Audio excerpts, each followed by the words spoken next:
Hello प्यारे साथियों, कैसे आप सब। उम्मीद करता हूँ आप बहुत अच्छे होंगे। आपके अपने चैनल मेरिट वाले कोचिंग पर आपका स्वागत है।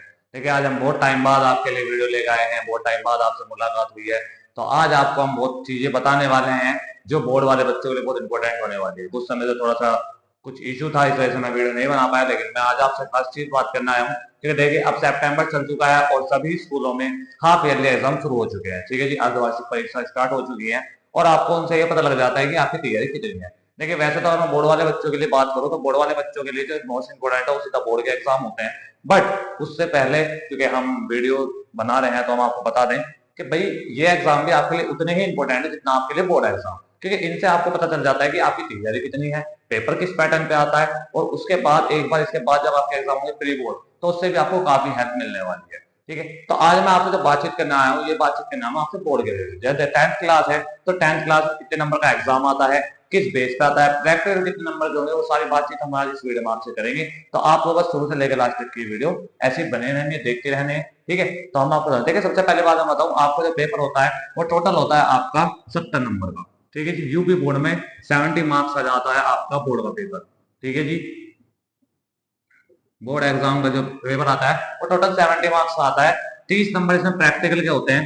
ठीक है जी, प्रैक्टिकल केस में 30 नंबर होते हैं, जो बना ये होता है 100 मार्क्स का। ठीक है जी, ये होता है आपका टोटल 70 मार्क्स का, जो होता है थ्योरिकल और पैटर्न में आता है, और ये होता है आपका प्रैक्टिकल पैटर्न में।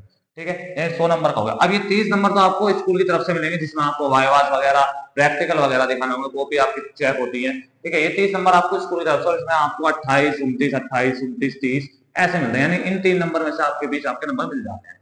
ये जो 70 नंबर है, इस 70 नंबर को आपको कैसे फिल करना है ये आपको मैं बताता हूँ। देखिए, 70 नंबर में से 20 नंबर का आपके आते हैं एमसीक्यू क्वेश्चन। ठीक है जी, ठीक है, बोर्ड ने पिछले साल से लागू कर दिया था कि 20 नंबर के आपके एमसीक्यू क्वेश्चन आने हैं। तो आप अपने एमसीक्यू क्वेश्चन को बहुत अच्छे से तैयार कर लें, छोटे छोटे क्वेश्चनों को जरूर पढ़ें, उनमें से ही एमसीक्यू क्वेश्चन निकल जाते हैं। तो वहां पे 20 नंबर आपके लिए बहुत इंपोर्टेंट है। बच्चे अब आपके 50 नंबर। ठीक है जी, 50 नंबर में से अब आपको 20 नंबर के, क्योंकि एमसीक्यू अभी 50 नंबर में से आप इनमें कितने बना पाते हैं ये आपके ऊपर डिपेंड है। आप थ्योरिकल आपकी कैसी है, कैसी थ्योरी पढ़ रहे हैं, न्यूमेरिकल साइंस में कैसे कर पा रहे हैं। ठीक है, देखिए बच्चों को ज्यादा दिक्कत होती है, अगर मैं आपको साइंस की बात करूं, ठीक है जी, तो साइंस में बच्चा ये सोचता है कि ज्यादातर न्यूमेरिकल पैटर्न ही आता है, लेकिन 10th क्लास में इतना बेस नहीं है कि ज्यादातर न्यूमेरिकल ही है।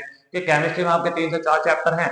अगर आप पहले चैप्टर में बातचीत करें तो रासायनिक अभिक्रियाएं हैं, और रासायनिक अभिक्रिया संतुलित करना है। ठीक है, रासायनिक अभिक्रिया संयोजन, वियोजन, विस्थापन, द्विविस्थापन, जैसे आप लोगों ने पढ़ी होंगी। और उसी चैप्टर में आप एक चीज करते हैं, रासायनिक समीकरणों को संतुलित करना। बहुत इंपॉर्टेंट है, ये टॉपिक्स आप जरूर पढ़ें। दूसरे चैप्टर पर अगर आप जाए, दूसरे चैप्टर में अगर मैं ज्यादातर बात करूं तो वहां पे ज्यादातर आता है केमिकल फॉर्मुलेज एंड केमिकल सूत्र होंगे। ठीक है जी, यानी केमिकल नाम और केमिकल सूत्र। ठीक है, रासायनिक नाम, रासायनिक सूत्र, जैसे plaster of Paris, baking powder, bleaching powder, इस तरीके से आपसे क्वेश्चन पूछे जाते हैं। फिर धातु अधातु से आपसे क्वेश्चन पूछे जाते हैं। बायो में बात करें तो बायो में आपसे डायग्राम, देखिए डायग्राम बहुत इंपॉर्टेंट है। मानव हृदय, मानव आहार नाल, मानव मस्तिष्क, ये 3 डायग्राम बायो में ऐसे हैं कि आपको एक रखा का रखा मिलेगा 100%। ठीक है जी, मानव आहार नाल हो गया इसमें आपका। ठीक है जी, मानव हृदय हो गया और मानव मस्तिष्क हो गया। ठीक है जी, ये 3 डायग्राम में से एक डायग्राम आपको पक्का रखा मिलने वाला है आपके बोर्ड एग्जाम में। तो आप इसकी तैयारी बहुत अच्छे से करें। सारे paper A to Z paper, कोई भी पेपर ऐसा नहीं होता कि कोई 70 का हो गया, कोई 50 का, नहीं। सारे पेपर ही 70 नंबर के होंगे 10th क्लास में। ठीक है जी, 10th क्लास में सारे पेपर 70 नंबर के ही होते हैं, सारे पेपर। ठीक है जी, 30 नंबर आपको प्रैक्टिकली दिए जाते हैं। जब 12वीं में आप जाते हैं तो 12वीं में सिर्फ आपको फिजिक्स, केमिस्ट्री, बायो में 30 नंबर मिलते हैं, बाकी का आपको 100 नंबर का देना पड़ता है।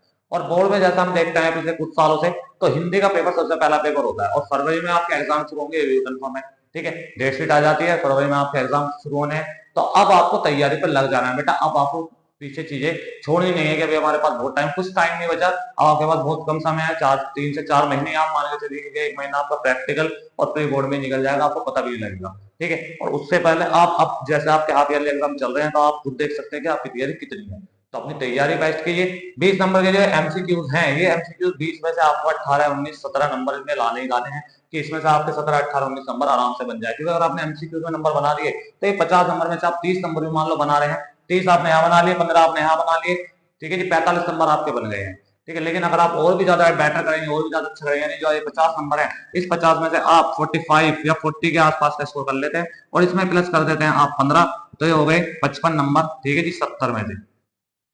ठीक है, 70 में से 55 नंबर आप बना लेते हैं। तो इसी तरीके का आपको ये जो 20 नंबर के एमसीक्यूज है, इन पे ज्यादा ध्यान देना है। दूसरी बात, अपनी एंट्री कैसे फिल करनी है। ओएमआर शीट की मैंने वीडियो पहले भी डाल रखी है, आप जाके देखिए। ओएमआर शीट की मैंने बिल्कुल हर एक चीज, छोटी छोटी चीज उसमें बता रखी है। आप लोग अगर दोबारा कहेंगे मैं दोबारा ही बना दूंगा, अगर आप मुझे कमेंट में बताएंगे, ठीक है। आपको किसी भी तरीके की कोई दिक्कत आ रही है तो आप मुझे प्लीज कमेंट में बताइए। कोई चैप्टर आपकी समझ में नहीं आता, वैसे तो अब हम जो आपके लिए लेके आने वाले हैं, ये लेके आने वाले हैं कि आपको हर सब्जेक्ट के, ठीक है, सब सब्जेक्ट के, हिंदी इंग्लिश मैथ, क्लास 10 वालों के लिए बता रहा हूँ specially. Hindi English math, Hindi English math भी हो गया, साइंस हो गया, एसएसटी हो गया, ठीक है। ये 5 सब्जेक्ट आपके हैं। 5 सब्जेक्ट होंगे, आप कमान हमारे हाथों में थोड़ी, हम आपके लिए लेते आएंगे अपडेट। मैं क्या करूंगा, आपके चैप्टर्स को, मेन चैप्टर जो भी क्वेश्चन होंगे, ठीक है, जैसे मान लीजिए साइंस का पहला रासायनिक अभिक्रिया समीकरण, तो आपको साइंस का पहला चैप्टर मैं डिफाइन करूंगा, मैं समझाऊंगा, और उससे जितने भी इंपॉर्टेंट टॉपिक्स है एग्जाम से रिलेटेड, जो बोर्ड एग्जाम से रिलेटेड है, वो आपको मैं समझाऊंगा, वो बताऊंगा। आप उन्हें बहुत अच्छे से तैयार कर लीजिए, जिससे कि आपके नंबर बहुत अच्छे बने। ऐसे फिर आपका इंग्लिश आता है, आपका हिंदी आता है, मैथ्स आता है, तो उसमें मैं आपको चैप्टर्स दे दूंगा कि कौन कौन से चैप्टर है, किस तरीके से है, आपको उन पर कैसे काम करना है, ये सब मैं आपको जानकारी दूंगा। बट अब आप लोगों को अपने बोर्ड एग्जाम के लग जाना है। ओएमआर शीट आती है, ओएमआर शीट को भरना आपको फील आना चाहिए कि ओएमआर शीट कैसे भरनी है। अब इससे अलग अगर आपकी कोई दिमाग में बात है, इससे अलग अगर आप कुछ सोच रहे हैं कि भाई कैसे पेपर आते हैं कैसे नहीं, तो मैं वो पेपर भी आपको दिखा दूंगा। और आप मेरी अगर पुरानी वीडियोस जाके देखेंगे, जो मेरी इसी सेशन की वीडियो थी, जो 2025 में मैंने बनाई थी, जो बोर्ड एग्जाम हुए थे, तो वहां पे मैंने 2024 के एग्जाम डाल रखे थे, किस तरीके का पेपर आता है। तो आप वहां पे जाइए, वो वीडियोस देखिए, वहां पे मुझे बताइएगा कोई आपको दिक्कत लग रही है, इसी वीडियो पर आप मुझे कमेंट दे सकते हैं। मेरा पर्सनल मैं मैसेज का ग्रुप डाल देता हूँ यहाँ पे, व्हाट्सएप ग्रुप जो है मेरा, वहां पे आप जा सकते हैं। आप हमारे इंस्टाग्राम चैनल को से जुड़ सकते हैं, मेरठ वाले कोचिंग के नाम से, ये वहां पे मैं आपको अपडेट दे रहा हूँ। आप मुझे मैसेज भी कर सकते हैं, मैं आपको रिप्लाई जरूर करूंगा, ठीक है। दूसरी बात, अब अपनी तैयारी जैसे आप कर रहे हैं, अपने आप को थोड़ा सा इस तरीके से रखिए कि जब एग्जाम आए तो आपके ऊपर प्रेशर ना आए।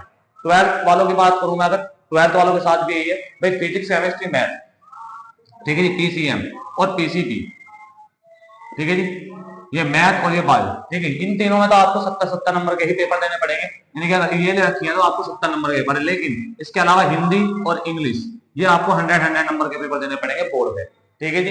ये टाइम सेम मिलता है, 3 घंटे का मिलता है, 3 घंटे का ही मिलता है, ठीक है, चाहे वो 10th का हो चाहे 12th का हो, ठीक है। 3 घंटे का आपको टाइम मिलना है, उस 3 घंटे में आप किस तरीके से कवर करते हैं, 3 घंटे में आप कैसे काम करते हैं, ये आपके ऊपर डिपेंड करता है। अभी से ही अपनी लिखने की प्रैक्टिस को थोड़ा तेज कर लीजिए, जिससे कि आप चीजों को जल्दी कर पाए, समझ पाए।